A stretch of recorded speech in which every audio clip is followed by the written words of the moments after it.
Olá, bem-vindo e bem-vinda ao Ponto 3.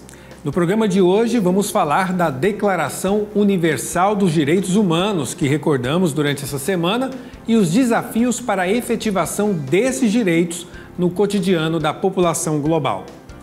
A atual concepção de direitos humanos foi inaugurada pela Declaração Universal de 1948.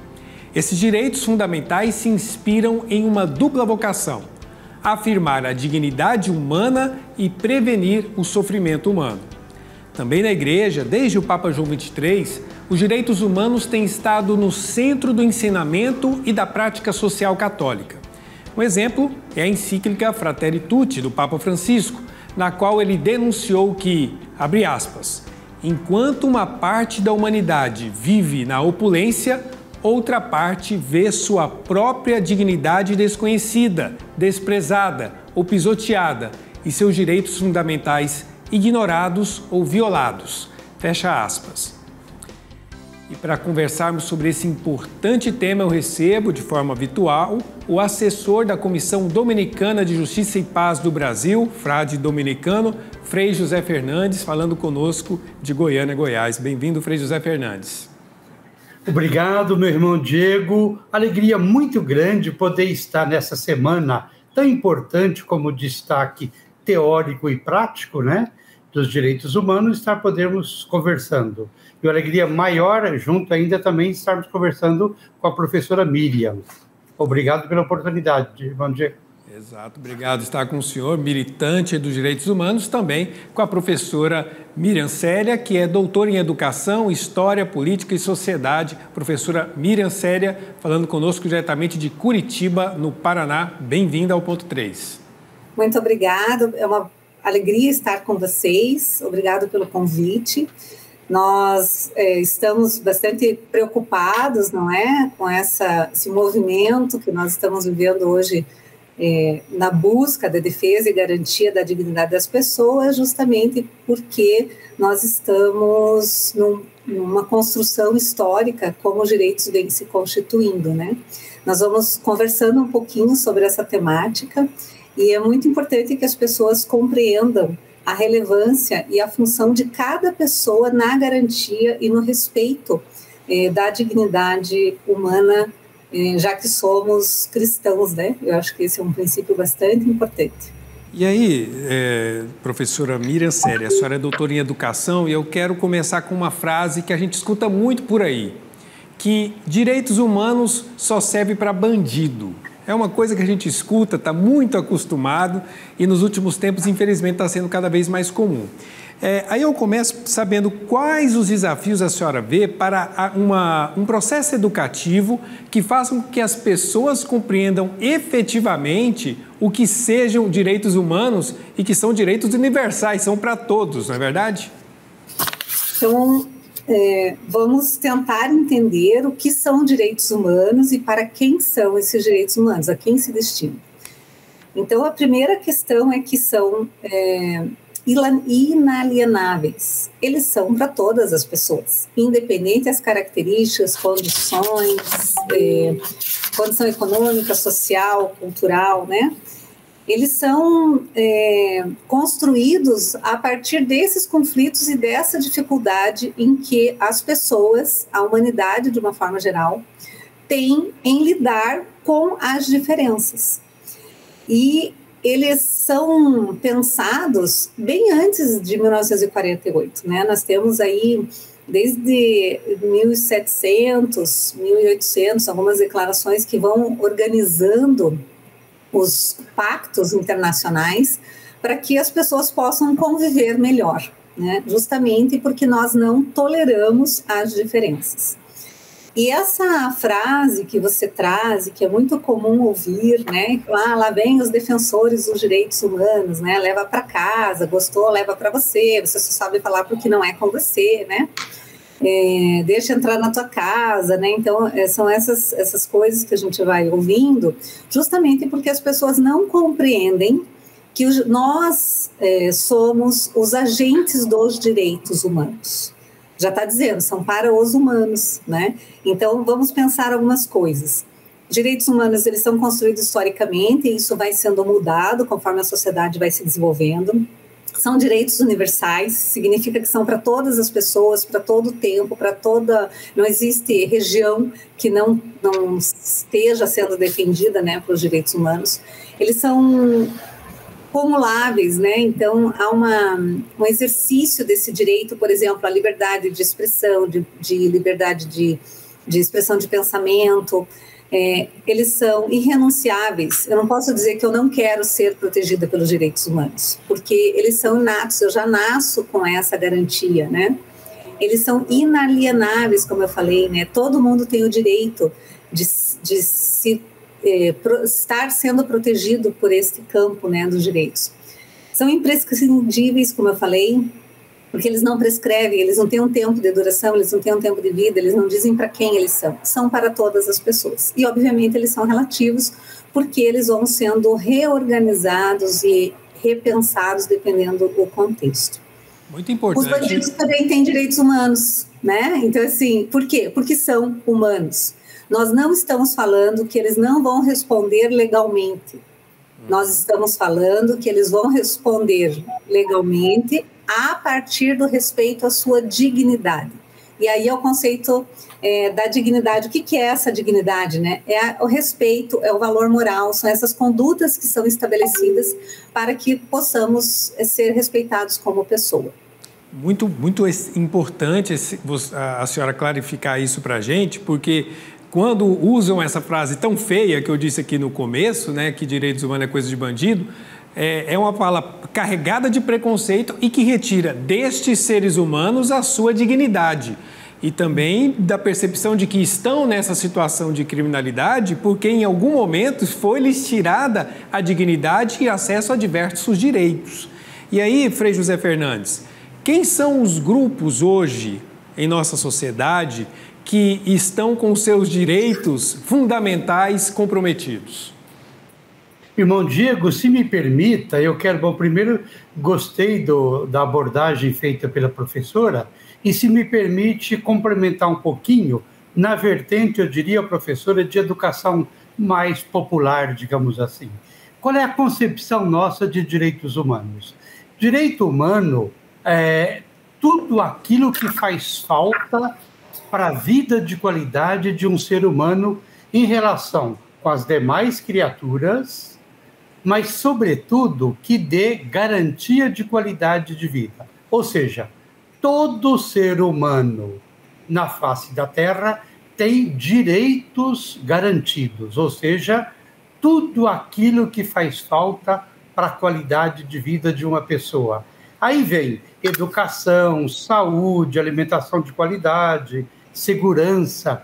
Eu diria, basicamente... respondendo um pouquinho a questão que o irmão Diego nos pontua, eu penso que a melhor maneira de a gente entender os direitos humanos violados hoje, eu colocaria em 4 perspectivas. São os 3 T's do Papa Francisco, é a violação do direito à moradia, do direito à terra e do direito ao trabalho, e mais a violação do direito à alimentação, à comida. Então, em linguagem bem popular, eu diria, os 3 T's do Papa Francisco: terra, teto e trabalho, mais comida. E os principais grupos atingidos por uma opção de sociedade que é excludente, e a educação aos direitos humanos deveria ser uma educação pedagogicamente includente, eu diria que eu levanto a partir, irmão Diego e Miriam, a partir da nossa realidade aqui do estado de Goiás. Olhem só os recortes que eu faço de pessoas atingidas dos seus direitos invioláveis. A realidade dos ciganos. São 34 comunidades de ciganos só no estado de Goiás. E a realidade brasileira é muito grande, e a realidade das comunidades ciganos, que talvez seja uma realidade nova para muitos dos nossos telespectadores, né, é uma realidade muito sofrida, muito violada. Eu diria que os direitos muito ausência de quase tudo que é direito humano. Uma segunda categoria humana dos seus direitos violados são os povos indígenas e originários e as comunidades quilombolas. Uma terceira ainda é situação de violência de direitos humanos. Nós temos não só no estado de Goiás, mas no Brasil como um todo, a violência policial. A gente, enquanto militante dos direitos humanos, a gente acompanha essa realidade muito gritante. Outra dimensão que a gente poderia estar levantando também, irmão Diego, é a tortura no sistema prisional. Vocês estão percebendo que eu estou aproveitando, ao citar essas condições humanas ou subhumanas ou desumanas sobre direitos humanos, eu estou aproveitando também e levantando denúncias, porque a nossa semana de direitos humanos, do dia 5 ao dia 10, tem que ser um momento politicamente de oportunidade de denúncias. As categorias humanas que têm a sua ausência da qualidade de vida por conta da violação dos direitos humanos são os sujeitos principais dos direitos humanos. Mas eu ainda quero só agregar, por último, a população de rua e as pessoas, famílias e comunidades vítimas dos conflitos latifundiários. É um pouco esse quadro que eu coloco, quer dizer, a violação dos direitos humanos tem tudo a ver com a desigualdade social. Exatamente. Com as questões políticas. Exatamente. Né? E, digamos, poderíamos essa lista ainda continuar a partir de outros grupos, de outras realidades. Vai longe. Né? Vai longe. Infelizmente. Infelizmente vai longe. Professora Miriam, o Papa Francisco, ele nos recorda a coragem e a determinação daqueles que lutam, que militam em defesa desses e de outros que nós conhecemos que estão sendo, que não estão tendo acesso a plenamente os seus direitos. Mas há um problema de formação, por isso eu volto a falar na educação. Como é que nós podemos, através da educação, formar a cultura, formar as pessoas para que possamos todos nos comprometer na promoção desses direitos? O Papa Francisco, ele é um visionário, né? Como a gente tem usado aqui. Ele lança um documento que se chama o Pacto Educativo Global, em que ele recomenda e apresenta algumas orientações de como as instituições formais, especificamente as escolas, famílias e igrejas, devem se portar em relação a essa formação. Eu vou usar do termo direitos humanos, mas da formação humana, né? E uma das coisas, ao ler o documento do Pacto Educativo Global, que me chamou muita atenção, é que ele aponta por uma formação política também, né? Não é só a formação do cuidado com o outro, mas é a tomada de consciência para a garantia dos direitos. Então, quando a gente fala de educação em direitos humanos, nós estamos falando de uma educação que perpassa quem sou eu como pessoa nessa sociedade, qual é a função do Estado em relação à minha pessoa, à minha cidadania, e como que o coletivo trabalha. E aí nós temos alguns aspectos da educação em direitos humanos que devem proteger, então, os direitos individuais. A questão do nome, por exemplo. Todo mundo tem um direito ao nome, e a gente sabe que nós temos aí um grupo de pessoas que não têm acesso à certidão de nascimento, à identidade, à carteira de trabalho, né, coisas nesse sentido. O segundo são esses direitos sociais que são de responsabilidade do Estado. O Frei falou disso, né? Então, a saúde, a educação, a moradia, o lazer, o trabalho, o teto, né? Como o Papa Francisco aponta, né? Os 3 T's que ele vem apresentando nos documentos que a gente vem acompanhando, terra, trabalho e teto, também são de responsabilidade da informação e da formação política das pessoas. Por que hoje a gente tem esse alto índice de desigualdade social? Por que a gente tem esse enorme número de desempregados no país? É só como sistema capitalista ou é pela questão humana, política, né? Política nessa tomada de consciência, nessa questão da autonomia, que é um dos princípios da formação em educação e direitos humanos.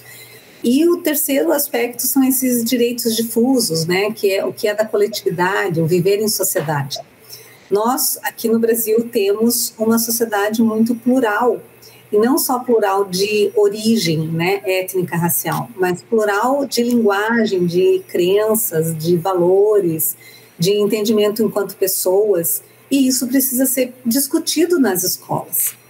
Exatamente. Então, dois aspectos importantes aqui, desculpa, Rodrigo. A formação da comunidade em educação em direitos humanos, então a formação em direitos humanos e a formação para direitos humanos, que é para viver os direitos humanos. Então, uma coisa é saber o que são, como se organiza, quais são as práticas, e a outra coisa é colocar isso em prática. Então, a educação em direitos humanos tem que pensar nesses dois aspectos, né? Então, como professora que forma professores, nós estamos tentando lidar com essas duas situações. E por isso que é importante participar dos conselhos municipais de direitos humanos, Conselho da Criança, participar das audiências públicas que existem nas cidades. É importante participar do Conselho da Escola para trazer essas discussões, né, do bullying, do racismo, da questão do gênero, do papel da mulher, da violência, e não só policial, né, que o Frei trouxe, mas a violência domiciliar, que a gente sabe que existe. Ao período de pandemia a gente viu esse aumento. A negação da aprendizagem, então, as escolas que não ensinam, existem várias violações aí. E é interessante, professora, que você faz referência a esses conselhos que estão aí, existem, e que muitas vezes as pessoas não dão o devido valor, mas que, assim, se não forem ocupados por pessoas que têm esse compromisso, essa consciência, outros ocupam com uma visão ideológica que acaba tolhendo esses direitos humanos, e é isso que a gente vê acontecendo no Brasil nos últimos anos.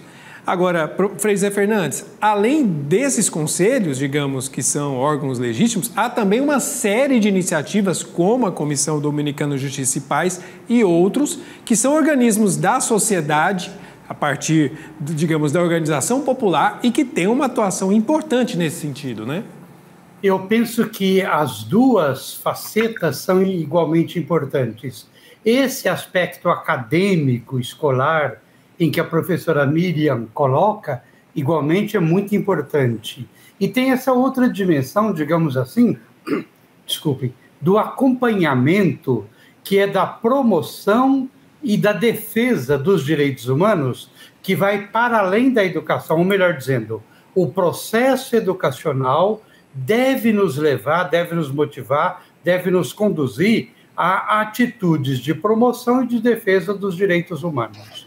É bom lembrar também da importância da formação mais ampla, que é a formação à cidadania, que é o investimento educacional para que a pessoa, a família, as comunidades, os segmentos organizados da sociedade civil, apoiados por políticas públicas, e políticas públicas é missão do Estado mantê-las, e é dever e participação nossa, enquanto cidadania, enquanto cidadão, enquanto cidadã, também igualmente participar. Eu diria que existe, só para a gente estar lembrando, o Movimento Nacional de Defesa dos Direitos Humanos, os movimentos estaduais de defesa dos direitos humanos, as comissões de congregações e de dioceses de direitos humanos. Nós temos a nossa Comissão Brasileira de Justiça e Paz da CNBB, dizer, os organismos, os órgãos, os movimentos, as possibilidades de educação, de promoção e de defesa dos direitos humanos existem bastante, porém, eu acredito que ainda nos falta, e isso fica como grande desafio para nós construirmos, conseguirmos, lutarmos, arregaçando das mangas para conseguir, que é a efetiva participação e deliberação da cidadã e do cidadão. Me permita, irmão Diego, só lembrar, já que nós estamos aqui num espaço, num canal católico, É bom a gente lembrar que o ser cidadão, professora Miriam, irmão Diego, o ser cidadão é uma condição humana que precede a condição de ser uma pessoa cristã. Antes de eu ser uma pessoa cristã, eu sou uma pessoa cristã. Portanto, o meu comprometimento com aquilo que a professora dizia, os conselhos municipais, os conselhos comunitários, a participação de colegiados, isso tudo deve ser a partir da minha fé. Tanto é que eu digo, e digo com toda a maior convicção e sinceridade, para mim, a luta, a defesa, a promoção em relação aos direitos humanos é parte integrante da minha fé. Exatamente. É importante a gente perceber nessa programação religiosa que uma emissora de inspiração católica apresenta, esse assunto é sempre abordado e volta, porque, digamos, é o resultado que a fé deve ter na vida de cada um de nós, é o que nós acreditamos, tocar a nossa realidade, transformar as nossas ações. Por isso eu vou até trazer aqui um pensamento do Papa Francisco e quero que vocês até comentem aqui no final do nosso programa. Os direitos humanos são de todos nós. Então, na intenção de oração que o Papa Francisco apresentou em abril de 2021, ele ressaltou o seguinte, abre aspas, lembrem-se que muitas vezes os direitos humanos fundamentais não são iguais para todos. Há pessoas de primeira, de segunda, de terceira e de descarte. Não. Tem que ser iguais para todos. Fecha aspas. Esse foi o pensamento do Papa Francisco, então vamos lutar e promover esses direitos para todos e todas. Então, professora Miriam, para a gente fechar aqui nossa conversa, já agradecendo a sua participação, queria um comentário da senhora sobre esse pensamento do Papa Francisco. Primeiro, lembrar, né, que nós somos diferentes por natureza.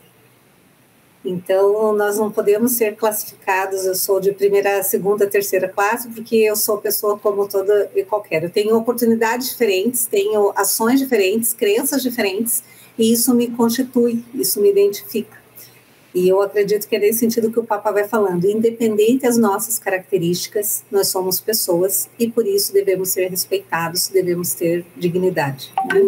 Acho que é a primeira questão. A segunda questão, eu gostaria de falar também de um movimento que nós participamos, que é nacional, que é a Rede Brasileira de Educação em Direitos Humanos. Em todos os estados tem representantes, procurem, né, participem. É uma instituição sem fins lucrativos, que tem justamente essa missão e essa visão de formar pessoas para a viver melhor, né, para que a gente possa, de fato, viver a nossa fé, a nossa solidariedade, a nossa autonomia, a nossa emancipação, e também um espaço de formação política, né, não política partidária, mas política de consciência da necessidade de termos aí esse processo inclusivo, né, de estar incluindo todas as pessoas nos seus direitos. Então, eu agradeço e me coloco à disposição. Muito obrigada. Muito obrigado. Frei José Fernandes, uma palavra final. Irmão Diego, eu fico pensando, você e professora Miriam apresentaram 2 parâmetros a partir do qual se comenta os direitos humanos. Eu queria acrescentar um terceiro que remonta ao século XVI. A professora falou do século XVIII e XIX, e eu quero lembrar que as primeiras noções de direitos humanos, elas são oriundas da escola de Salamanca, da Universidade de Salamanca, na Espanha, mera coincidência dos frades dominicanos. Eu estou puxando a brasa para a nossa sardinha, né, irmão Diego? E esses frades, eles vêm para a América Central e, a partir dali, começa a dialogar teoria e prática. Teoria da escola de Salamanca, da Universidade de Salamanca, e a prática a partir da convivência com as pessoas escravizadas e com as pessoas negras. Frente a isso, começa a se elaborar o direito internacional. Tanto é verdade que Frei Francisco de Vitória, na primeira metade do século XVI, ele narra 12 artigos, estão aí nesse quadro que está aqui à minha direita, 12 artigos de direitos humanos, onde ele coloca no seu segundo artigo que pelo direito natural ninguém é superior a ninguém. Repito, pelo direito natural, ninguém é superior a ninguém. Isso daí vem toda a teologia de São Tomás de Aquino. Quer dizer, o Papa Francisco, ao fazer a afirmação em que o irmão Diego coloca, e com razão, claro, ele está fundamentado no clássico ensino social da Igreja. Eu penso que isso é muito importante. E a nossa Igreja Católica aqui do Brasil, na sua penúltima diretriz, há 4 anos atrás, ela assim define, irmão Diego e professora Miriam: a Igreja deve ser mestra e educadora em direitos humanos. Oxalá fôssemos, oxalá seremos mestra em direitos humanos. Dom Tomás Balduino, cujo centenário do seu nascimento estamos começando agora em dezembro, ele diz assim: direitos humanos não se pede de joelhos, exige-se. Quer dizer, concluindo, a nossa luta por direitos humanos não é a atitude de alguém que fica aguardando as coisas acontecerem. É um imperativo que deve nos levar a um incentivo e envolvimento cada vez mais. Teoria e prática, prática e teoria. Irmão Diego e também a nossa querida professora Miriam, eu digo, foi uma alegria grande participar com vocês dessa roda, dessa ciranda de conversa, né? E eu penso que o futuro governo Lula tem tudo a ver com a importância de incrementar, radicalizar nas políticas públicas em relação ao cumprimento dos direitos humanos. Começando pelos 3, se eu pudesse dar um recado para o Lula, eu diria: os 3 T's do Papa Francisco, mais a comida. É importante, inclusive, já que estamos aqui falando nessa militância, nessa luta pelos direitos humanos, dizer que a mesma forma que se cobra de qualquer governo, especialmente desse, que tem já uma caminhada nesse sentido, e é assim que deverá, digamos, ser a cobrança a partir de agora. Obrigado ao Frei José Fernandes pela Comissão Dominicana de Justiça e Paz, e obrigado, professora Miriam Séria, doutora em Educação, também atuando na Rede Brasileira de Educação e Direitos Humanos. Obrigado pela participação de vocês e obrigado a você que acompanhou a nossa conversa hoje. Até a próxima semana.